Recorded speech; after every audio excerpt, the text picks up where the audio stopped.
Damos una charla donde le explicamos el por qué existió ese lugar. ¿Por qué ustedes hoy vinieron a ese lugar y por qué existió? Y para explicar eso, hay que explicar un montón de cosas, incursionar en alguna de carácter histórico también, que es la más pesada, y lo ideal sería hacerlo justo en ese lugar. Pero bueno, dadas las circunstancias, haremos algo acá. Primero, ¿qué les pareció el lugar? ¿Qué pudieron recorrerlo? Ahí hay una cartelería que en el año 2018 hicimos con la universidad para que las personas que vengan al Monte Peloni y no tengan quien les cuente la historia, tengan la posibilidad de enterarse a través de esa cartelería. Así que bueno, hoy esa sirvió para ustedes. Bueno, nosotros cuando vienen los grupos, no sé si hay alguno que ha ido alguna vez al monte, salvo hoy, ¿no? Yo había venido antes. Vos. Bueno, nosotros justamente lo que tratamos de hacer es explicarles el por qué existió ese lugar. O sea, ustedes vinieron sabiendo que era ¿qué? Que funcionó durante la dictadura, la última dictadura cívico-militar, allá por el año 77. Entonces lo que hacemos nosotros es primero explicarle históricamente lo que es ese lugar. Ese lugar se llama Monte Peloni porque vino una familia en el año 1890, así que hace 140 años más o menos, y se instaló en ese lugar y empezó a trabajar el campo y tenían un vivero, ¿sí? Eso era en el marco de que el Estado Nacional en el siglo XVIII lo que hacía era a todos los colonos que querían venir de otro país a poblar, porque Argentina tiene un gran territorio pero está poco poblado, les daba tierra para que las trabajaran. Entonces le dieron a la familia Peloni y la familia Peloni se instaló ahí. Repito, sembraban y habían hecho un vivero. Ustedes habrán visto cuando fueron para la parte de atrás la cantidad de árboles que había ahí, y había de distintas especies. Por ejemplo, en el camino que va donde están los carteles, ahí hay olivos, ¿sí? Después, atrás de la casa hay frutales, naranjos, hay árboles que tienen más de 100 años y que son autóctonas, ¿sí? Por ejemplo, esa que estaba ahí en el frente de la casa, esa tiene más de 100 años, digamos, y se está haciendo un estudio de todas esas plantas, y en algún momento la idea es señalizarla. Bueno, vino la familia Peloni, el Estado se la dio, pero después se la sacó. ¿Por qué se la sacó? En el año 1945-48 se la pide. ¿Por qué? Porque ahí abajo, ustedes habrán visto que hay un cerro, que cuando iban para atrás, iban subiendo. Era leve, pero iban subiendo. Y que detrás de la casona del fondo hay un cerro. Todo ese predio, que son 343 hectáreas, ¿sí? Como si fuesen 300 manzanas, ¿sí? 300 plazas de esta más o menos. Ahí abajo hay dolomita, que era un mineral preciado en aquella época, que se lo usaba durante el siglo pasado para hacer acero. Entonces, el Estado se lo pide en 1948. ¿Y qué hace? Se lo da a fabricaciones militares. ¿Y quién va ahí? El ejército. Ahí va el ejército. Ustedes saben, y si no saben, bueno, ya se van a enterar, o yo les cuento, de que en la Argentina existió lo que se llamó hacer el servicio militar obligatorio. Y el servicio militar obligatorio los hacían los jóvenes de 20 años hasta el año anterior a Malvinas. Ese año cambió y en vez de 20 era a 18 años. ¿Y quiénes los hacían? Los sorteaban. Había un grupito muy chiquito que se salvaba por número bajo, pero después los otros, cuando los sorteaban con los 3 últimos números del documento, a los que le tocaba una determinada numeración, desde el 100 al 500, tenía que hacer el servicio militar en el ejército. Al que le tocaba del 500 al 700, 800 en la Fuerza Aérea, y de ahí al 999 lo hacía en la Marina. A los que le tocaba en el ejército, lo tenían el primer mes, que era el mes de entrenamiento, cuando le enseñaban las artes militares y a recibir órdenes fundamentalmente, lo hacían en ese lugar, el primer mes. Entonces, ¿por qué les cuento esto? Porque en realidad la gente que pasaba por ese lugar en el siglo pasado, desde 1945, 48 hasta 1970 y pico, 80, ¿qué veía ahí? Veía vehículos militares, uniformes verdes, y por eso fue muy fácil instalar ese lugar, ¿sí? Como centro clandestino. ¿Qué más? Porque no solo eso fue el elemento. El tema fue que, a ver, ahí tenemos que hacer a 40 años de democracia, digamos, lo que tenemos que hacer es un pequeño resumen de cómo es el sistema en democracia. Justamente estamos frente a uno de los íconos, digamos, uno de los poderes. A nivel municipal, en la democracia existe el poder ejecutivo, el poder legislativo y el poder judicial, en todos los órdenes, en los municipios, en las provincias y en la nación. Existen los tres poderes. Bueno, acá en Olavarría, por ejemplo, el poder ejecutivo funciona acá, en este edificio, que es la municipalidad. El poder legislativo antes funcionaba al lado, que es el Consejo Deliberante. Ustedes pertenecen a la Madrid, ¿verdad? Son una ¿cómo se llama? Una localidad de la Madrid. Bueno, ustedes tienen una delegación, pero el municipio lo tienen en la Madrid. El poder legislativo es el Consejo Deliberante, y acá no hay casi poder judicial. Existe a nivel municipal un juzgado de faltas, ¿sí? Después, a nivel provincial está el Ejecutivo, que hoy está Kicillof, por ejemplo. En la Madrid también está. En la Madrid también tienen Consejo Deliberante y tienen... bien. Y en provincia está la Cámara de Diputados. Ustedes deben tener diputados de la sexta. Ustedes son sexta, ¿no? Sexta, sí. Nosotros somos séptima sección electoral, ustedes sexta. Tienen diputados, tienen senadores que se reúnen en La Plata y ahí dictan las leyes. El Ejecutivo las hace cumplir y el Judicial lo que tiene que hacer es penar al que no las cumple, ¿sí? Castiga al que no las cumple.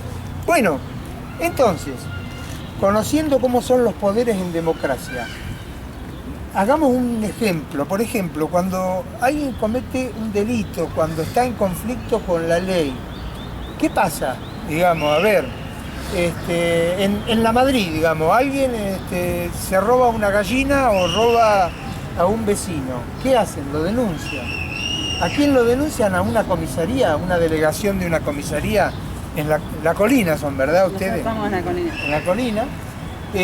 Y va el policía con un patrullero, lo detiene, lo lleva a la comisaría o a la delegación de la comisaría, y después esa persona, el acusado por cometer un delito, ¿qué pasa? Puede poner un abogado para defenderse. Si tiene plata, lo paga, y si no, ¿qué pasa?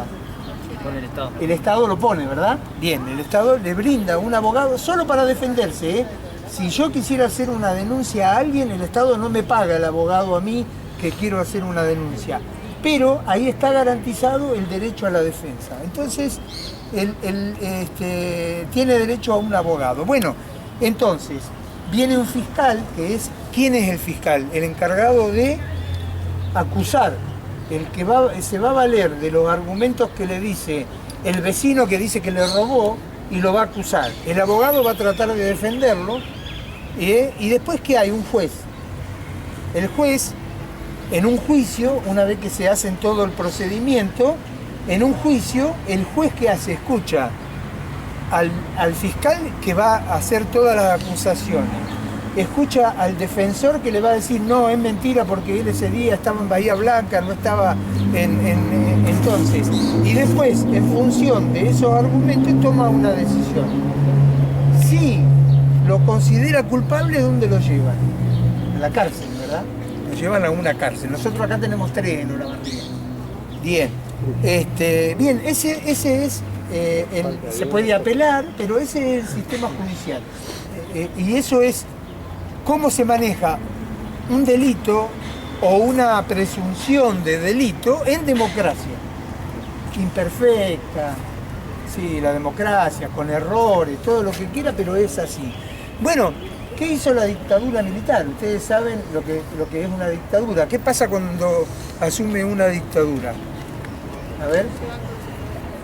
Más fuerte que no. Soy sordo por viejo, pero aparte tan lejos. Se prohíben todos sus poderes o lo sacan. Lo sacan, exacto. Lo primero que hacen es agarrar y decir, bueno, interviene en el Consejo Deliberante. No funciona el Consejo Deliberante, no funcionan las cámaras de senadores y diputados. Y el Ejecutivo lo suman ellos, ¿no es cierto? Entonces, lo elimina. Y, de todas maneras, el tema judicial, en las dictaduras anteriores a 1976, seguía funcionando.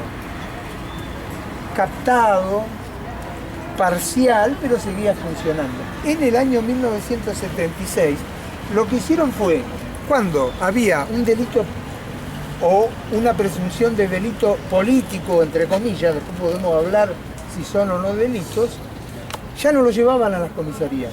¿Y qué hicieron? Inventaron los centros clandestinos de detención. ¿Para qué?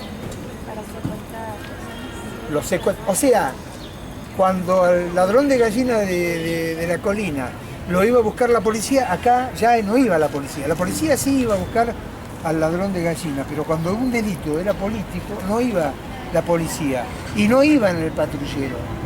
Podían ir policías de civil, con gente del ejército de civil, y los secuestraban de sus casas a la madrugada y los llevaban a los centros clandestinos de detención. ¿Para qué? Para no tener que dar explicaciones. Por ejemplo, en ese momento lo llevaban a Monte Peloni u otros lugares que yo ahora les digo cuáles podían ser, y en ese lugar, ¿qué podían hacer tranquilamente? Imagínense, ¿ustedes la casa la veían desde lejos? No. La vieron cuando llegaron a 30, 40 metros. Bien, estaba bien escondida, o sea que uno de los motivos era ese porque se liquidó. El otro porque había fuerzas armadas en ese lugar y era tranquilo y nadie se podía meter. Bueno, y ahí entonces los podían torturar, nos podían torturar. Ese es el caso de los compañeros que tuvimos en ese lugar durante un tiempo. Y no tenían que rendirle cuentas a nadie. Y después decidían, ¿no es cierto?, en base a la información que podían obtener, después decidían qué hacer. Hubo compañeros que los liberaron enseguida, hubo compañeros que permanecen desaparecidos todavía, después del año 1977, no volvieron nunca, hubo compañeros que los mataron, y hubo compañeros que después fuimos a las cárceles, como es el caso de Carlos y el mío. Por eso existió, y por eso ustedes fueron al Monte Peloni, y por eso existió ese centro clandestino de detención con ese fin. Y ese centro empezó a funcionar a partir del año 1977 y estuvo funcionando durante un tiempo que no podemos precisar, pero nosotros sí estuvimos durante un par de meses y sabemos que hubo gente con posterioridad a esa fecha en ese lugar. Bueno, a ver, ustedes en vuestras casas hablan con los familiares sobre lo que fue la dictadura. Sí, digan que sí, por lo menos. Sin vergüenza alguna, digan no a ver qué es la información que han recibido. Yo le pregunté a mi papá si tuvo que entrar al ejército o algo de eso, y me dijo que sacó por número bajo. Él se salvó. Bueno, después uno de los hermanos de él también, son 6 hermanos, y uno no tuvo que hacer la colimba porque no tampoco fue llevado. Ajá. Bueno, Sí, el servicio militar obligatorio existió hasta el año 1995, 96, 94, bueno, por ahí. A grandes rasgos, digamos. Sí, sí, ¿Y por qué lo sacaron? Porque hubo, generalmente, cuando, a ver, yo digo, después se puede llegar a analizarlo, pero cuando están entrenando para a los soldados, cuando los entrenaban, supuestamente los hacían ejercicios intensos y fuertes, y no solo eso, sino que también a veces, como ver, no sé, no encuentro el término, pero verdugueada, nosotros le decimos, capaz que ustedes por ahí la usan, pero es cuando se burlan, porque supuestamente eso los hace hombres, o los hacía hombre en aquella época, y se abusaron tanto, digamos, de esos métodos que en determinado momento hubo muchos muertos. Y hubo el caso de un soldado, que fue el soldado Carrasco, que lo mataron ahí. Y a raíz de eso sacaron el servicio militar obligatorio. Pero mi pregunta dirigida a la dictadura es, a ver, es ustedes, ¿qué pudieron rescatar de lo que dicen sus familiares que tuvieron que vivir? Lo del ejército fue uno, durante la dictadura. Claro, probablemente en la colina no hayan existido hechos de violencia, secuestro por ahí. Sí, a ver. Ajá. A la casa de un hombre que era español, que era médico. Ajá. Ese hombre no sé por qué lo buscaron y no sé cómo se enteró tampoco que lo iban a llenar la casa y lo iban a buscar a él. Ajá. Entonces armó las valijas y se fue a España. Ah, Lo bueno. fueron a secuestrar, pero la casa quedó toda destrozada, Ah, le sí. rompieron todos los muebles. Y después, otra cosa que tocaban todas las noches, tocaban sirenas para que no se fueran. O a cierta hora. No, Sí, había no pasó más que eso, boludo. en determinados momentos durante la dictadura hubo toque de queda, sí. No sé bien qué año, pero sé que fue en el 90. En general, digamos, lo que había era estado de sitio. En el estado de sitio te eliminan todos los derechos políticos, sociales, no tener derecho a salir a caminar por las calles de más de 2, 3, no te podías juntar en la casa, te podías juntar, pero si ellos veían que había más de 4 y sospechaban, podían ir y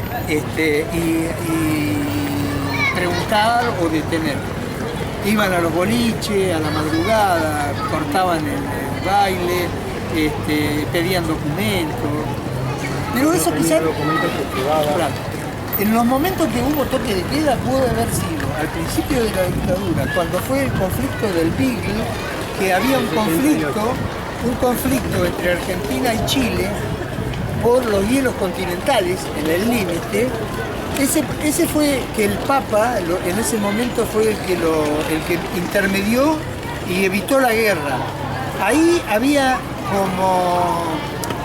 como medidas de seguridad que tomaban, que lo que hacían era a la noche, en determinada hora tenían que apagar todas las luces cuando sonaba la sirena y no tenía que haber oscuridad. Eso era para que si algún avión de Chile venía sobre la ciudad y te quería bombardear, igual te iba a bombardear porque tenía radares y eso, pero que no viera luces. O pudo haber pasado durante la Guerra de Malvinas, también. Eso claro, en el 82. En esas dos etapas, digamos, pudo haber. En las otras no, en la otra lo que hacían era intervenir en determinados lugares, hacer allanamientos. Pero bueno, mi pregunta iba dirigida a otra cosa.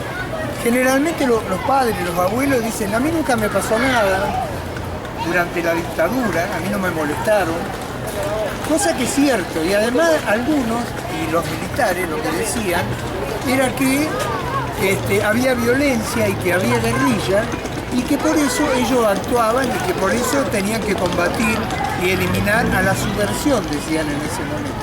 Yo les cuento de acá de Olavarría cómo fueron las cosas, ¿no? A los primeros, el golpe fue el 24 de marzo del 76, ¿sí? A partir de ese momento, ¿quiénes son los primeros que detienen? Si decían que venían por la subversión, que había violencia, entonces si yo les cuento quiénes son los primeros que detienen, se van a dar cuenta que no era así. Bueno, En marzo fue el golpe, en abril a los primeros que detienen son a los empleados de una fábrica de hinojo, una fábrica de bolsas, Fabi se llama.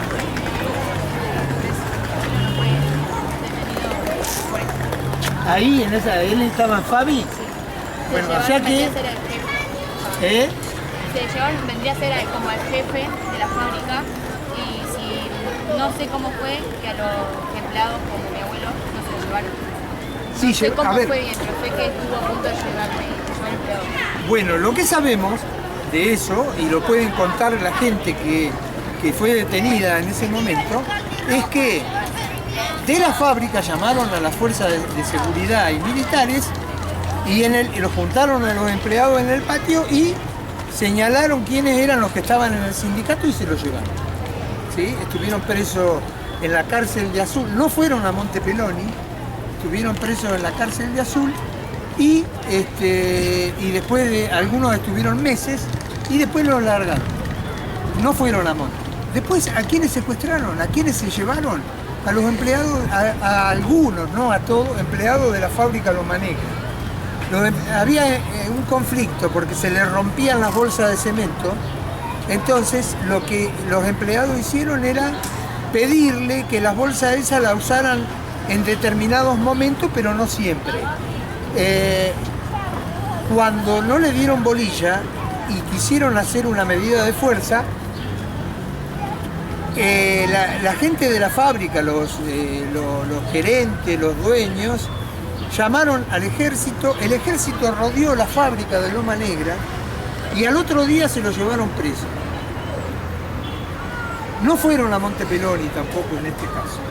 Y los otros fueron los de la fábrica Loza, que también tenían un conflicto laboral, llamaron al ejército, fue el ejército a la fábrica y se lo llevó. Bueno, o sea que ellos decían que venían a poner orden en la sociedad porque había violencia, porque estaba la subversión y se iban a detener gente a la fábrica. Entonces, ¿cómo es la cuestión? Y en realidad eso era el tema. El tema era que lo que vinieron a hacer las dictaduras siempre a lo largo de nuestra historia fue a imponer un sistema económico distinto que no podían acceder por los votos. ¿Sí? En nuestro país siempre hubo dos modelos de país, siempre, hoy y ya en 1810, ¿sí? En 1810, cuando nos liberamos de España, había algunos que se querían liberar, y había otros que no tenían problema, en vez de tenerlos como colonos, a los que colonizaban. La diferencia entre morenista y saavedrista. Bien, exacto, sí. Entonces, se querían sumar a Inglaterra, digamos, en aquel entonces. Y esto que hoy llaman la grieta, como queriendo decir que es de ahora, no, esos son los modelos de país que se disputan en todos lados y acá que no se resolvió todavía. Existieron los unitarios y federales, que eran dos modelos de país distintos, ejércitos nacionales y ejércitos nacionalistas y ejércitos conservadores que se cagaron a tiro incluso, ¿sí? Y eso fue el siglo pasado nomás. Entonces eso existió siempre y eso es lo que se pone de manifiesto. Durante el siglo pasado, para tomar el poder lo tenían que hacer por las armas, no lo podían hacer por los votos. Sí, eso durante el siglo pasado. Después cambió la historia, porque ya por métodos democráticos, que bueno, que es una virtud que lo hayan hecho por métodos democráticos, han intentado imponer un sistema económico distinto. Bien, entonces ellos venían a romper con todo los militares. Los militares, cuando yo hablo de militares, no quiero decir que los militares por sí solos, era un proyecto de país distinto en los que los civiles, a través de las armas de los militares, tomaban el poder.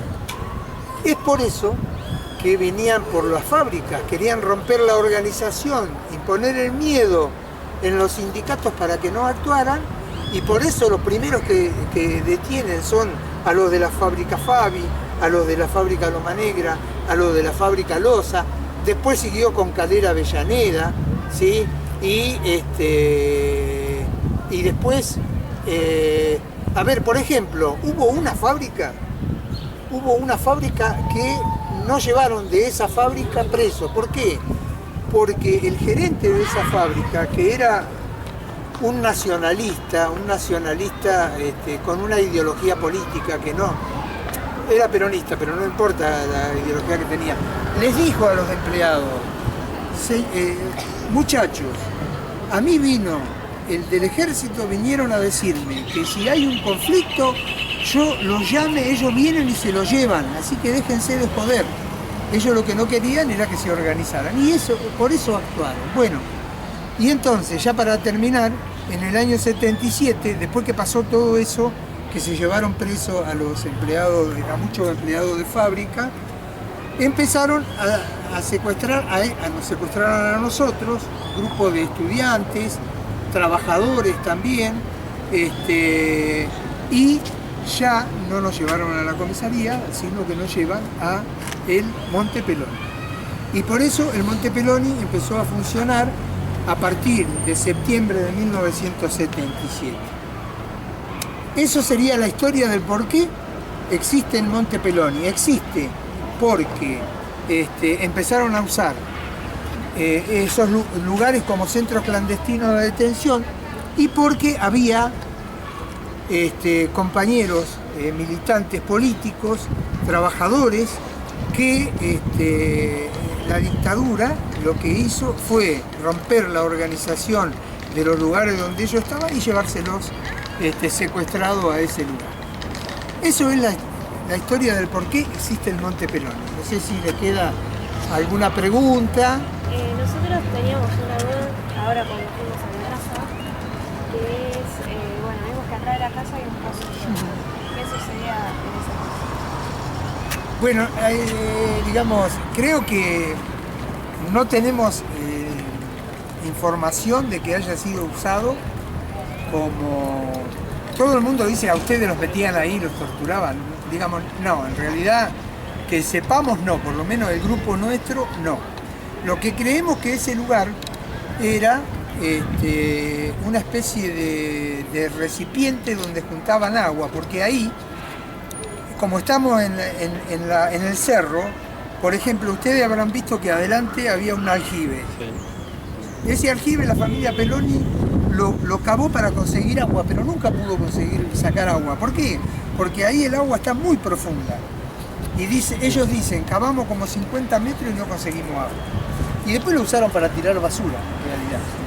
¿Sí? O sea que nosotros lo que creemos, nosotros y la gente de la universidad que estuvo excavando y estuvo haciendo estudios, no sé si se llaman arqueológicos o antropológicos, supongo que arqueológicos, dicen que ellos suponen que eran usados con ese fin, para juntar agua, para regar y eso.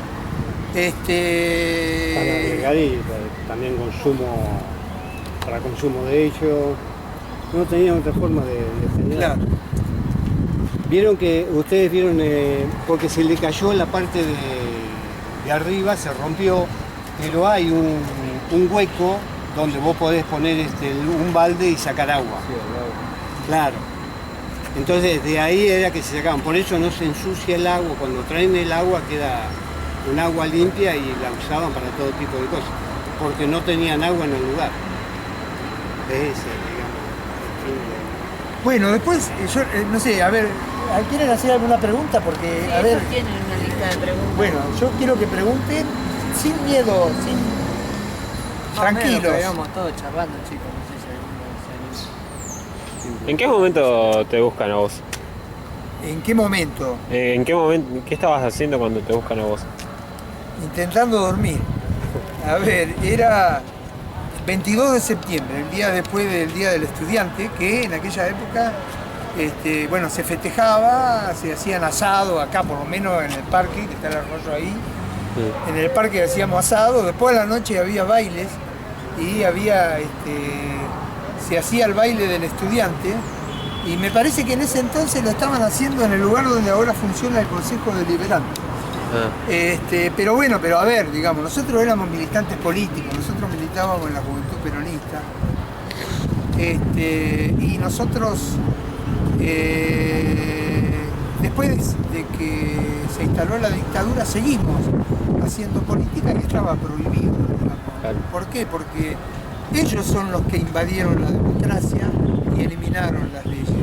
Y hasta hay un artículo de la Constitución que dice que es válido defender la Constitución, ¿no es cierto? Entonces, bueno, nosotros seguíamos juntándonos y haciendo política, ya no abiertamente, antes sí, porque hubo gobiernos democráticos peronistas en los que trabajábamos libremente, pero después, incluso con la AAA, no podíamos participar libremente porque esos grupos de extrema derecha que después integraron a la fuerza en conjunto con el ejército son los primeros que empezaron a violentar a los militantes, y después la dictadura. Nosotros en dictadura seguíamos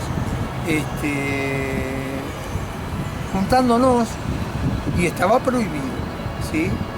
Y a nosotros nos fueron a buscar a nuestras casas a la madrugada, porque era el método que utilizaban. Ellos iban. Todo eso se develó en los juicios, ¿no? En los que metieron preso a esta gente que nos secuestró. En los juicios se determinó que ellos tenían un plan sistemático. ¿Qué quiere decir que tenían un plan sistemático? Que tenían todo estudiado. Que ellos decían, nosotros tenemos que ir, tenemos primero que hacer inteligencia, secuestrar a la gente que había militado antes, torturarla para sacar la información, y después con esa información, que era, la información fundamentalmente era saber quiénes son o quiénes eran los que seguían militando y que eran peligro para ellos, y después nos iban a buscar. Entonces lo hacían de madrugada o de noche. A la mayoría de lo que secuestraron acá nos fueron a buscar a las casas, ¿sí? En mi caso a las 4 y pico de la mañana, en el de él creo que también, 4 de la mañana. Nos vendan, bueno, rodean las casas, les cuento cómo era, rodean las casas con gente del ejército. Ahí había la patota, que era la que iba al frente encapuchados o vendados ellos, alguno que otro iba a cara descubierta.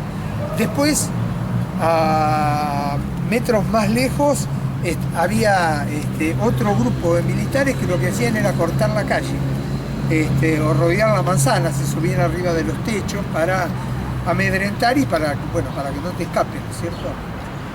Salvo 2 compañeros, a todos nos detienen de esa manera. Hubo 2, los 2 eran empleados del servicio penitenciario. Hay uno que lo secuestran de la puerta de la escuela, una escuela que está en el arroyo, bueno, vos sos de acá, sí.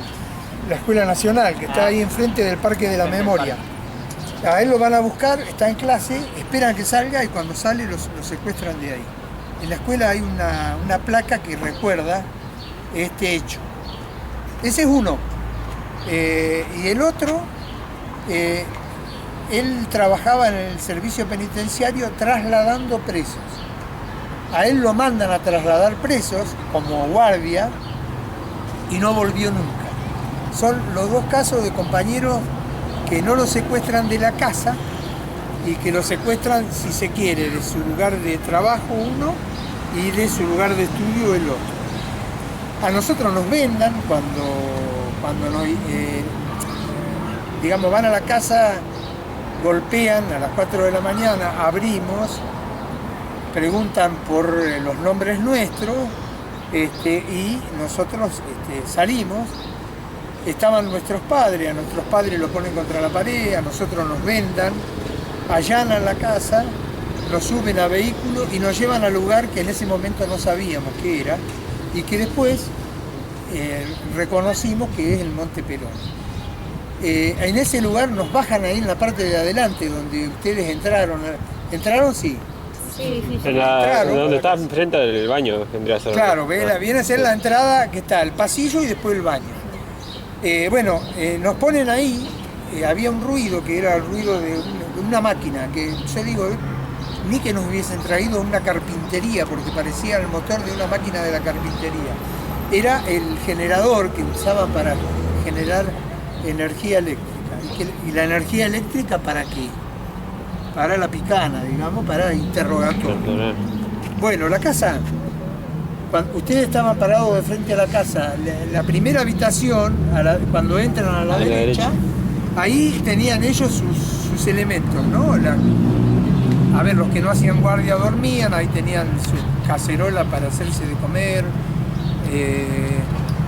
las armas, digamos, la cama para dormir el que no hacía guardia. El baño era la sala de tortura. Cuando entraba al baño, no era baño. Ese era el ya baño, estaba todo roto. Ya estaba todo roto. Ahí era el baño de los pelones, cuando estaban los pelones. Pero en ese momento estaba todo roto. El único baño que había en ese momento era afuera. Afuera, te sacaban afuera. Sí, decía que había, en un cartel decía que había unos pozos donde lo hacían hacer las necesidades y eso. Sí, o en cualquier lado. Sí, no, ahí era. Sí, en cualquier lado. Sí, te sacaban. Digamos, cuando entran al baño, mano izquierda en el baño, ahí había un catre que era parecido al que está en la habitación de atrás, así, que más o menos como ese era la cama que utilizaban para hacer los interrogatorios. Después había una habitación que tiene piso de madera, ¿habrán visto? A la izquierda. Y después hay otra que es de la que sigue, del piso de madera, y otra al fondo, atrás, que no tiene ventanas. Bueno, nosotros estábamos en esas 3 habitaciones. En la de atrás de todo, que no tiene ventana, había un compañero que era militar. Perdón, que estaba haciendo el servicio militar. Y que nosotros suponemos que lo ponían en ese lugar, porque como los guardias estaban adelante, en la habitación que está al lado del baño, digamos, donde tenían sus elementos, era para que no le conociera las voces, porque el compañero él estaba con el uniforme militar, de colimba, digamos, ahí en la casa. ¿Por qué? Porque estaba haciendo el servicio la noche anterior. Le dijeron que se fuera a la casa de Franco y a la madrugada lo fueron a secuestrar. Bueno. Sí, perdón que te interrumpa, ¿es Zampini? Zampini, sí. Zampini es el compañero. Bueno, después, ahí estuvimos más o menos 2 meses. Siempre cuento que había 3 guardias de características distintas. Había una que cuando venía era la que revoleaba palos y golpeaba a los secuestrados. Entraba saltando y por eso es que nosotros nos dábamos cuenta que había un piso de madera. Durante el día que estaban ellos era siempre la característica esa, que estábamos todo el día como acurrucados esperando que nos golpeen. Al otro día es como que no había nadie, parecía que se habían ido todos y no había nadie, pero sí había. Y al tercer día, las guardias son como la policía, como el ejército, 24 por 48 horas, ¿no? Estaban todo un día. Y al otro día venía la guardia que ese día por ahí nos daba un cigarrillo, o nos daba un licorcito, se sentaba, hablaban con vos, y entonces era la guardia buena. Entonces, en ese momento capaz que no nos dábamos cuenta, pero después con el tiempo y charlando con compañeros de otros lugares, nos dimos cuenta que ese método de las 3 guardias era un método de tortura más, un método que se usa para quebrar la voluntad de la gente que está ahí. ¿Por qué? Porque vos un día el día que te cagan la palo, estás así, los nervios, los dedos cerrados, cogidos, esperando que te golpee. Al otro día te vas relajando.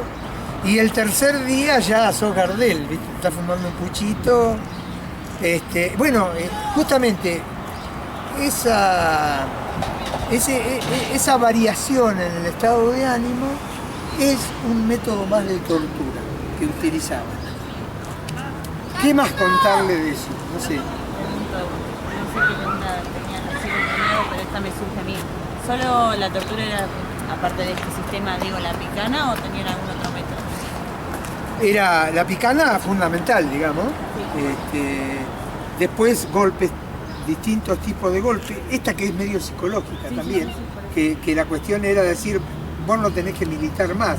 Porque justamente lo que ellos querían es que nosotros no hiciéramos política para que ellos pudieran implementar su sistema económico, digamos, su proyecto económico. Por eso es que ellos querían quebrarnos. Y es más, el día que a nosotros nos sacan de ahí, y siempre encapuchados, y nos llevan a la cárcel, de Azul en este caso, un militar, alguien, no sé, porque estábamos siempre vendados, salvo 3 momentos nomás, que si quiere después les cuento, nos dijo, estábamos todos sentados con las manos atrás, esposados, vendados, nos agarra y nos dice, nos levanta, nos agarra de la ropa del hombro, nos levanta y nos dice, Carmelo, me dice, por mi nombre, digamos, nos llamaban por el nombre, dice, vos te salvaste, pero si el día de mañana te encuentro gritando, ¡viva Balbín! Ustedes no saben quién es Balbín, los mato, les pego una cagada y después los reviento, que era sinónimo de decir los mato. Y Balbín era un político, como si hoy dijeran, a ver, digo, no me quiero meter en política en estos momentos porque estamos en periodo electoral y es medio confuso, pero como si para un peronista le dijeran, si te llego a escuchar gritando viva Milei, que sería algo imposible, digamos, que un peronista hiciera, entonces los mato. Bueno, eso era lo que yo quería, ¿sí? Eso era lo que ellos querían. Y bueno, y después las torturas, digamos, eran esas, y era quebrar la voluntad. Pero bueno, tuvieron, digamos, no voy a decir que fue todo un fracaso, pero digamos, cada organismo respondió distinto ahí adentro. Yo no sé, a mí me gustaría que hicieran preguntas, porque si no yo hablo yo nomás. Sí, dale. ¿Qué te pasaba vos por la cabeza o qué pensabas de que te llevaron en todo el momento que estuviste ahí encerrado? Bueno, al principio uno piensa, pregunta, para los que no escucharon, pregunta qué pensaba cuando estabas ahí encerrado, qué te pasaba. En realidad lo primero que uno piensa es no tanto en uno, sino en las consecuencias, por ejemplo, para la familia, ¿no? Que la familia, digamos, debían estar en ese momento buscándonos, no sabiendo dónde estábamos, sin saber lo que había pasado, si estábamos vivos, si estábamos muertos. Uno pensaba en eso y después pensaba que iba a aparecer muerto en un zanjón. Digamos, en mi caso, el poco tiempo que estuve consciente, porque después de la tortura y de suponer que me dieron una pastilla, yo estuve inconsciente durante mucho tiempo. Él no, por ejemplo. Pero yo estuve inconsciente durante mucho tiempo y en ese momento por mi cabeza pasaron cosas jodidas, distintas. Por ejemplo, qué sé yo, en ese grado de inconsciencia yo veía las caras de mis amigos, de mi familia, de mis compañeros de militancia, por lo que en algún momento me hacía pensar de que era como alguna artimaña que tenían los militares con lo que decían ellos que era el suelo de la verdad, como para que a mí me aparecieran esas cosas y yo las reviviera, ¿no? Entonces, qué sé yo, era eso, era ver una cara y que se diera vuelta a ver otra, eso te destruye a pesar. Entonces está toda esa tortura psicológica, pero uno pensaba que lo iban a matar. Digamos, había compañeros que lo sacaron de ahí, se lo llevaron a Tandil. De Tandil volvieron algunos, otros no volvieron. Uno volvió muerto y le entregaron el cajón a la familia en el cementerio y el otro todavía está desaparecido, el empleado penitenciario. Así que, digamos, lo que pasaba en ese momento era eso, era pensar que ya nosotros no íbamos a vivir y que nos iban a tirar en algún zanjón, por lo menos en mi caso, digamos. ¿Qué edad tenías cuando te...? 23 años. Teníamos 23, 24, salvo en el penitenciario, que tenía alrededor de 30 años. Después los otros éramos todos... ¿Al que lo buscaron en la escuela? El que buscaron en la escuela era la escuela secundaria nocturna y debía tener... el más chico era Eduardo Ferrante, ¿no? Y Eduardo Santellán, que estaban haciendo el servicio militar, así que en el 19, claro, 19, porque hacían a los 18, los sorteaban y estaba en el servicio a los 19, Santellán. Era el más chico. Y después cuando vamos a la cárcel, nosotros nos encontramos, porque después de acá, a nosotros nos hacen un juicio, un consejo de guerra, que es lo que le hacían a los militares, pero nos lo hicieron a nosotros, y nosotros nos dan, no sé, como entre 8 y 20 años de cárcel. Entre 8 y 25 años de cárcel. Salimos a los 5 años después de Malvinas salimos, porque era una causa política, y nosotros sabíamos. Pero cuando nos llevan a las cárceles, nosotros nos encontramos en las cárceles que había solo presos políticos, con compañeros que los llevaron con el guardapolvo, más o menos, a la cárcel a los 15 años de la escuela secundaria, compañeros del Gran Buenos Aires, digamos. Así que fue indiscriminado en la represión. Pregunten lo que quieran, porque en el monte dura 2 horas y pico la charla, pero bueno, acá... Otra de las preguntas que por ahí hablábamos con los chicos, la importancia por ahí de los hechos como fue, por ejemplo, el Mundial y la guerra de Malvinas durante la dictadura. ¿Qué piensan ustedes en relación, por ejemplo, al Mundial en cuanto a encubrimientos? Si durante el momento se estaban dando casos que se fue, fue un suceso intencional, marcado por digamos, yo no sé, la verdad que yo no sé en qué momento. Yo creo que el pedido de que se haga el Mundial en el 78 tiene que haber sido anterior a la dictadura, porque viste que siempre las sedes son varios años antes. O sea que en ese caso no le voy a echar la culpa al militar de decir que lo pidieron para hacer esto, no, pero sí lo aprovecharon. Sí lo usaron. Usaron toda la acción del Mundial, porque además estaba la plena batalla de derechos humanos que se dio con los organismos.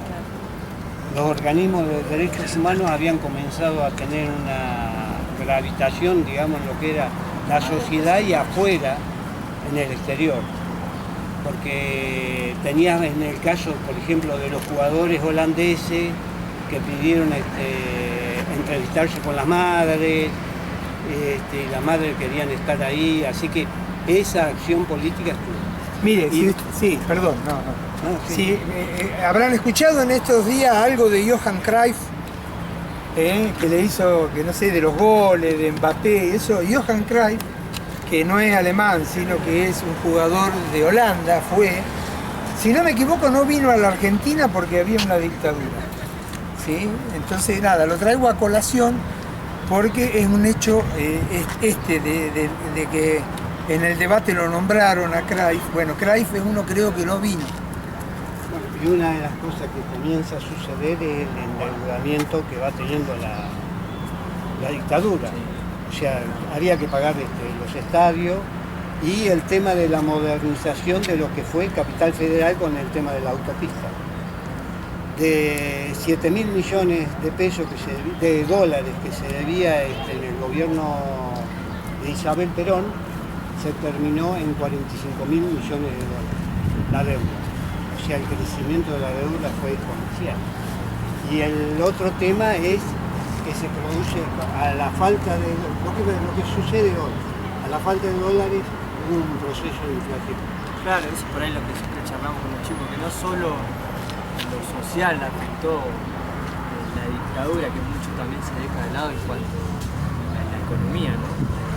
En el tema de los sueldos hasta el 76 se repartía en el tema de de los industriales o comerciantes el 50 y el 50%. O sea, el 50% era para los trabajadores y el 50% para la industria.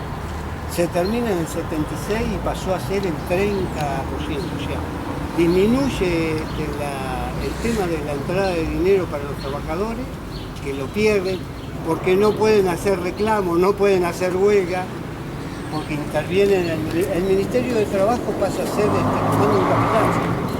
Acá en la Bahía pasa a ser el capitán Álvarez, donde no permite que se hagan huelga o reclamos. Acá el gremialista de la UTA, de la Unión Trabajadores de Automotores. Tranviarios. Sí, tranviarios y automotores, los colectiveros. Inicia una acción de pedido de mejores sueldos para los trabajadores. Y Álvarez los manda a detener, lo llevan a la comisaría, lo torturan y lo llevan después a la cárcel de Sierra Chica. O sea, estaba prohibido pedir aumento y reclamos sociales, ese tipo de cosas, que después en el 82 comienzan a trabajar el tema social, comienza a cambiar eso, con una huelga el 30 de marzo y el 2 de abril se hace Malvinas. Claro que ese está el tema. Un manotazo de ahogado Claro, esa es toda una situación política. Sí, durante la dictadura, digamos, en las cárceles se tomaron... A ver, ¿qué hacían?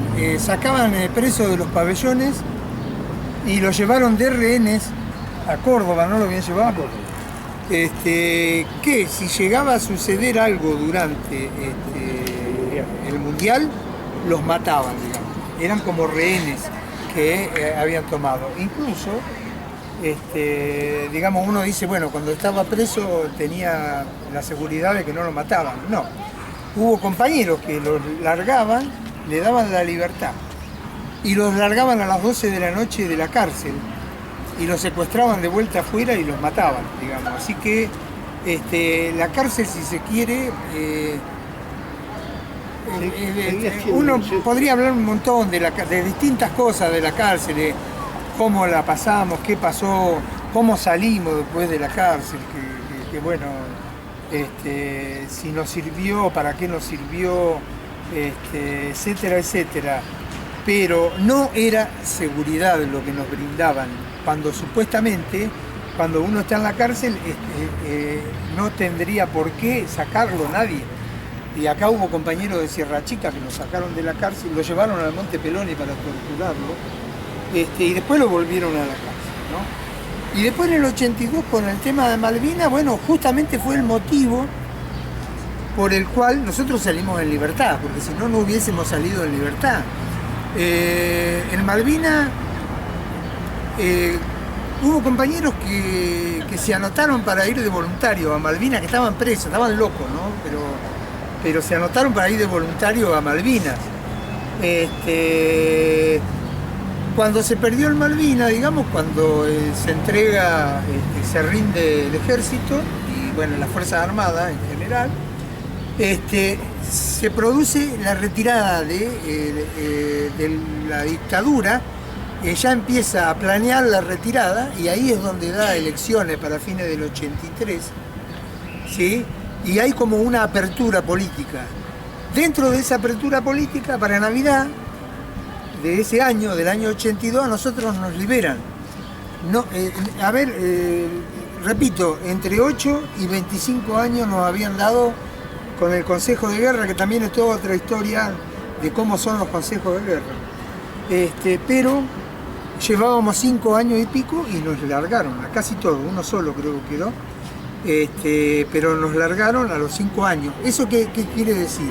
Que era una causa política y que nosotros sabíamos que cuando cambiara la política nos iban a largar, y de hecho nos largaron en ese momento. Esa también es una de las preguntas. Cuando usted volvió a lo que sería, no sé, su ciudad, su familia, estar de vuelta, bueno, no tranquilo porque por ahí todavía pasaban algunas cosas, pero ¿cómo se sintió? ¿Qué pasó? ¿O si le quedó alguna secuela también? Y bueno, la secuela no sé, pero, o sea, a ver, O sea.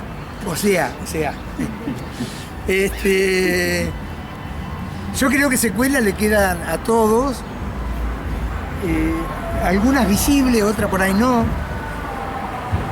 Pero, por ejemplo, de los compañeros nuestros que pasamos por el Monte Peloni, uno no volvió de la cárcel. Él revivía la tortura todas las noches. Él era compañero de la universidad, él era del centro de estudiantes. Y bueno, y en la cárcel empezó a la noche a revivir la tortura. Se escuchaban las quejas de él. Y el servicio penitenciario era el que tenía que brindarle la atención. Y le daban medicación cuando querían o no. Le podían dar dosis grandes o chicas, por lo tanto no estaba bien tratado. Y bueno, y hubo un momento en que él se colgó. Yo diría empujado por la situación, o sea, no lo hacemos culpable a él, sino al servicio penitenciario que no le brindó la atención. Faltaba poquito, fue por Malvinas, por ahí que se colgó, apenas de Malvinas. Ese fue uno. Después, una compañera que desde que ya en la cárcel, digamos, también se le desató una enfermedad, esquizofrenia, y tuvo embarazos utópicos, creo que se dice. Sí, ectópico el que fuera, utópico, el que imaginario, digamos, ¿no? Así como también hubo compañeras que bueno, pero me estoy yendo. Hubo compañeras que fueron, todas las compañeras, no voy a decir todas, pero la mayoría de los compañeras fueron violadas. Las compañeras mujeres que pasaron por los centros clandestinos. ¿Por qué? Porque era un método más de tortura que tenían. Y eso era el plan sistemático también. El plan sistemático decía, mujeres, vía libre, digamos. Bueno. Esa compañera salió de la cárcel y vivió desde que salió hasta que falleció en la pandemia. Justamente el año pasado en el Parque de la Memoria desparramamos sus cenizas, ¿no? Ella vivió en psiquiátricos desde que salió en el año 82 hasta el año pasado. Después tuvimos un compañero que también falleció ahora hace poquito, con esquizofrenia también, que bueno, se intentó suicidar y que justo lo encontró la sobrina y que por lo tanto lo salvó. Y entonces, bueno, él por ejemplo no quiso ir a declarar en el juicio. Él decía que no podía declarar, no podía volver a revivir todo eso. Entonces el juez le pidió que fuera, que dijera quién era, nombre y apellido, y que estuvo preso en tal época, y listo. Y hizo eso y no pudo declarar. Él a la noche, por ejemplo, en la casa tenía que desenchufar la heladera, porque cuando arrancaba la heladera, el ruido del motor de la heladera se transformaba en voces, porque la esquizofrenia, ¿saben lo que es la esquizofrenia? Si pueden, vean una película que se llama Mente Brillante. Decirle que la noten después. Es una película que explica lo que es la esquizofrenia, que escuchan voces. Pero era así. Este compañero cuando salió en 1982, él decía que le habían puesto un chip y que lo controlaban y que le decían lo que tenía que hacer. Él escuchaba voces. Bueno, hoy voces escuchan un montón de gente. Pero no por esquizofrenia, o sí, lo sé, pero bueno. Pero es terrible eso. Y este compañero siempre contaba eso, él no pudo terminar nunca de estudiar, le faltaba una materia para recibirse de contador público y no pudo terminar nunca pudo terminar. Bueno, el caso de ellos era algo visible, ¿sí?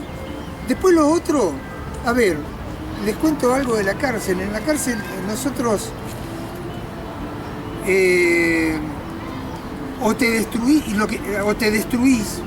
o no, y lo que no te destruye te da fuerzas y te fortalece justamente. Y a nosotros nos pasó algo así, a muchos. Nosotros salimos de la cárcel en el 24 de diciembre de 1982. El año siguiente eran las elecciones y varios compañeros empezamos a hacer campaña con el peronismo acá en particular. Hubo algunos compañeros que lo pudimos hacer, hubo otros que no pudieron. Hubo otros compañeros que hasta que cuando vino Néstor Kirchner y eliminó las leyes de evidencia de vida, punto final, y se pudieran hacer los juicios, no podían liberarse, digamos, de esa atadura que les generó. El grado de terror que generaron. Claro, claro. La difícil transición democrática también. Y sí. Posterior a la dictadura. Y sí, a nosotros iban a la casa, nos seguían cuando salíamos. Es más, había uno que era que los servicios de inteligencia no son que están escondidos atrás de un árbol, viste, con una careta, no, era el inspector del Tucio o del San Vicente, viste, del colectivo, y te iba a la casa y te amenazaba o te iba a preguntar así, viste, recién. Lo que pasa es que estábamos todavía en dictadura el último año. Y iban como a presionarte para que vos no hicieras política. ¿Qué quiero decir? Que hubo algunos que pudimos salir y hacer política más o menos rápido. Hubo otros que tardaron más. Y hubo algunos compañeros que no podían hablar. Una vez fuimos a una charla en una escuela y es como si ella me preguntara, ¿vos lo conocés a tal? Sí, estuvo preso conmigo. ¿Y vos estuviste en los mismos lugares que él? Sí. Él es mi papá, dice. Y no le había contado, sí sabía que estuvo preso, pero no le podía contar esta cuestión. Entonces, las reacciones fueron distintas en todo. Y las secuelas, qué sé yo, ¿viste? Capaz que por ahí esto es una enfermedad que hacemos nosotros. Y no lo sabemos, el hecho de recordar y darnos manija con eso, e intentar contárselo a ustedes y a los pibes que lamentablemente no tienen quizás la posibilidad de escuchar estos relatos y que no les queda muchos años para escucharles, digo, y que va a estar bueno, digo, siempre digo lo mismo, va a estar bueno porque ustedes han escuchado estas cosas alguna vez, por ahí en la casa han escuchado algo, pero con una cierta parcialidad, ahora por lo menos tienen otra visión de cómo es. Y está bueno que ustedes lo sepan, y siempre decimos, porque, y por esa nuestra intención de tratar de llegar a los jóvenes, a los pibes de la escuela, porque ustedes los jóvenes son los que el día de mañana tengan la responsabilidad de ser los dirigentes de la sociedad, en La Colina, en La Madrid, en Olavarría o en Buenos Aires. En una sociedad de fomento, director de una escuela, concejal en La Madrid o diputado en La Plata. Ustedes van a hacer lo que tienen que pensar, a ver qué tipo de ciudad, de país quieren. Porque si no van a ser otros los que lo hagan y esos otros van a tratar de imponerlo de ellos. Por eso está bueno el tema de discutir, de pensar, a ver, qué quieren hacer con el medio ambiente. ¿Qué quieren hacer acá? Antes había una calle, ahora hay un paseo. Más saludable, que trajo algún inconveniente con el tránsito, porque hay que dar una vuelta a veces, pero bueno, está bueno discutirlo desde determinado lugar. Y bueno, y por eso es que lo que primero le decimos es no le tengan miedo cuando le dicen la política, no hay que meterse, no, mentira. La política es buena y es el único medio para transformar las cosas, para la realidad. Porque si no, ¿cómo es? A las patadas, a los tiros, ya se ha intentado hacer y fue mal. ¿Cuántos desaparecidos hay? No me digan 8.700, por favor. Sí, tenía preguntas sobre eso. ¿Qué opinaban sobre el comentario que se viralizó de Milei? Que no fueron 30.000, sino que 8.000. ¿Ustedes escucharon el debate? Bueno, en el debate, el otro candidato, cuando Villarroel le pregunta, le dice: ustedes saben que los estados tienen comunicación entre sí y que es secreta durante, ponele 20, 30 años. Y que después de los 20, 30 años pueden liberarlo eso. ¿Sí? Pueden decirlo. Bueno, Estados Unidos, que no fue el mentor de las torturas y de los centros clandestinos, porque fueron los franceses los que usaron eso en Argelia, y fueron ellos los que le enseñaron a los militares argentinos a torturar y a usar esto de los secuestros.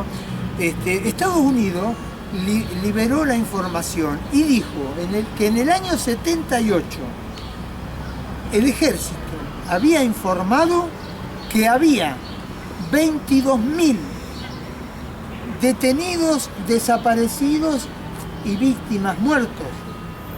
O sea que cuando uno habla de detenidos desaparecidos, a veces habla de gente como el caso nuestro, que tuvimos desaparecido un tiempo, después aparecimos. A mí salieron los servicios, a mí y a otro compañero, como soy getón y aparezco a veces en los diarios, qué sé yo, salieron diciendo de que yo figuro como desaparecido y no estoy desaparecido. Es cierto, mis familiares, cuando yo desaparecí, hicieron la denuncia que estábamos desaparecidos. Estuvimos 6 meses desaparecidos. Nosotros fuimos detenidos, desaparecidos. Después fuimos detenidos. Estuvimos desaparecidos 6 meses, figuramos como desaparecidos. Y después fuimos presos y después estábamos en libertad. Ahora estamos en libertad, pero fuimos desaparecidos. O sea que desaparecieron. En el año 78 ya se decía de 22.000. Bueno, 30.000 es cierto que es un número simbólico, pero incluso hasta nos podríamos atrever a decir que hay más. Pero si ellos dicen que no hay y que dicen que solo 8.000, que traigan la lista, que ellos traigan la lista. Yo no quiero hablar, además, pero lo nombraron. La discusión no es esa. Tanto contacto. ¿Por qué no trae la lista y por qué no dice dónde están los otros? Esa es la respuesta, pero sí son 30.000 al margen de que sea simbólico. Por ejemplo, ¿los contaron a los 6 millones de judíos que murieron en los campos de concentración nazi? ¿Los contaron? ¿Son 6 millones? ¿Quién se atreve a decir que no son 6 millones? En Alemania, si alguien llega a negar esto, va preso. Yo no sé si es válido. ¿Argentina está en condiciones de pensar una ley antinegacionista? Yo creo que hay muchos compañeros que están laburando. A mí en particular me parece que hay que concientizar y que el hecho de que vos pongas una ley no sé si va a ser... No te garantiza. Sí para la gente común, sí para los funcionarios públicos. Los funcionarios públicos que acceden a un cargo no pueden ser negacionistas. Eso creo que deberíamos lograr un compromiso y una ley para que no sean negacionistas, pero los funcionarios públicos, los que ocupan un cargo político, los otros, al común de la gente, sí, o como docentes, yo no quiero ser agresivo, pero hay gente que por ahí no alcanza a intelectualizar esto, y hay gente que por ahí se ciega con una pantalla, pero bueno, en ese caso, yo no soy partidario de eso, no soy partidario de la ley, solo sí para los funcionarios públicos. No sé si respondo a la pregunta. Y cuando, bueno, después de salir y todo, después de un tiempo cuando terminó todo, bueno, me estuvo detenido con la gente de otros lugares, la Azul, la Flor, ¿sí? ¿Se reencontró algún día con esas personas o le quedó como una amistad? Sí, a ver, digamos, nosotros primero con gente de todo el país. Estuvimos presos, eso te daba la posibilidad no solo cultural de conocer otras cosas, de saber cómo son los mendocinos y los sanjuaninos, que eso es lo más lindo que tiene la cárcel por ahí, sino de fortalecerte dentro de la cárcel, porque la cárcel era como si fuese un centro clandestino donde podíamos salir al recreo. Pero ellos, dentro de la cárcel, había momentos en que había una represión con el mismo motivo que era dentro de los centros clandestinos. ¿Y nosotros qué hacíamos? Por ejemplo, ellos te querían hacer correr. Cuando se venía el periodo de represión, por ejemplo, en un pabellón hay un pasillo y de los costados hay celda todo, como ponerle 100 celdas por pabellón. Y llena de 2 presos por pabellón, por celda. Entonces, cuando hacen los recuentos, llaman, dice recuento, vos tenés que pararte, estar firme, pasan y te cuentan. Y después dicen sigan, continuar. Bueno, cuando te querían meter en el calabozo y cagarte a palo, directamente no decían recuento y se llevaban al que querían después, usted no estaba parado. Buah. O ibas al patio y te decía, ¿por qué va con la mano en el bolsillo? Vos tenías que ir con la mano atrás, la cabeza agacha, y te decía, ¿por qué va con la mano en el bolsillo? No tiene bolsillo el pantalón. Ah, que yo miento adentro. Eso era el motivo. Entonces, ¿qué hacíamos nosotros? Nosotros teníamos métodos por los cuales nos cuidábamos entre nosotros. Eso implicaba tener que hacer guardia para que cuando venía el vigilante nosotros nos pudiéramos avisar si queríamos hacer ejercicio, para no salir hechos pelota, digamos. Y bueno, todo eso a nosotros nos fortaleció. Cuando nos querían hacer correr, no corríamos, que llevaban al calabozo y te recagaban a palo, pero no corríamos, entonces eso nos fortalecía. Y después cuando salimos en libertad, eso hizo que saliéramos más fuertes y convencidos de seguir haciendo política, y sí nos encontrábamos con los compañeros. De hecho, hoy, después de 40 años, mis amigos son mis compañeros, digamos. No voy a decir que no tengo amigos, porque tenemos, los hemos ido sumando a ese grupo de compañeros que nos juntamos los sábados a comer un asado y a hablar de política y a pelearnos hablando de política. Y sí nos encontramos con compañeros de otros lugares y hacemos cosas en común, como los juicios con los compañeros de Azul, de Tandil, de Las Flores, de La Plata. De Rauch. Estuvimos en Bahía Blanca ahora. Claro, acompañamos a los compañeros a los juicios de Bahía. ¿En los juicios, cuando vieron a los militares o algo, qué sintieron? Bueno, a ver, debe haber, siempre hay distintas sensaciones. Para nosotros que trabajamos para el juicio, porque nosotros, para que se hiciera el juicio, primero los juicios se iban a hacer en La Plata. Cuando a ver, ¿por qué hicimos juicio nosotros? Yo no sé hasta qué hora tengo, pero... Yo todavía no tengo mucha más batería. Bueno, cuando hicimos los juicios nosotros trabajamos. Nosotros fuimos a pedirle a los juicios que se hicieran acá en Azul primero, porque el juez de Azul se había excusado, no lo quería hacer. Se hizo en Azul la indagatoria. Después pedimos hacer en Olavarría, cuando había que hacerse en Mar del Plata, vinieron los jueces, lo hicimos en Olavarría. Y nosotros íbamos a hablar con los jueces, íbamos a hablar con el gobernador, con los empleados del gobernador para que pudiéramos hacerlo, para que hacer todas esas cosas, ¿no?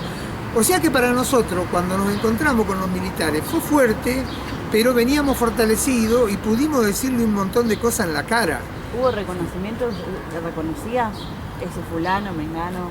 Nosotros estuvimos siempre encapuchados y vendados. Claro, sí, pero... Por lo tanto, había algunos sí los conocían, y los conocieron en el Monte Peloni, pero en mi caso particular, nosotros estuvimos siempre encapuchados y vendados, nunca, solo cuando nos sacaron la foto, nos sacaron la capucha, cuando nos sacaron, cuando nos bañamos, después de un mes que nos bañamos y nos pusieron un tambor ahí en la puerta del monte, una carpa, pusieron agua y 20 pasamos por ahí, y después... el tema de los sobrenombres. Claro, por los sobrenombres. Y también por las voces. Y por las voces, más o menos, sí. Sí. Pero si no, no los reconocíamos. Por lo tanto, en algunos casos, bueno, lo pudimos transitar bien, recordando todo. Y fundamentalmente los compañeros que estuvieron presos tuvieron más posibilidades de estar más fortalecidos que los que no, por ahí, o los que estuvieron muy poquito. Hubo compañeros que no se acordaban de la fábrica, por ejemplo, que se bloquearon, no podían, parecía que habían firmado una cosa y después no podían expresar eso. Así que bueno, esas fueron las distintas reacciones en los juicios. Batería. Le agradecemos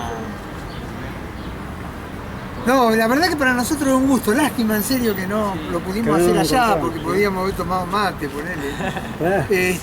Pero Perdíamos un rato también de es un ser. gusto. Ahí nosotros le dejamos una camiseta. Vamos a sacar una foto con esa camiseta, vengan.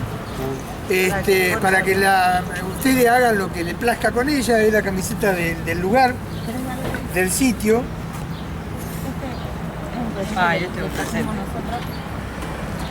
Bueno. Bueno, Sí, muchísimas sí, sí, gracias. Me voy a encargar de Vamos, vengan, vamos a sacar una foto, chicos, vamos. ¿Sigue grabando? Este lo vamos a dejar allá en la comisión para ¿Lo va a pagar o no? en la sede. Vengan acá, vengan. Vengan que no mordemos, dale. Sí, Tomen saca la asiento. foto con eso. Ah, yo saco fotos. Ahí está, Dale, ahí para acá. pónganse y nos sacan.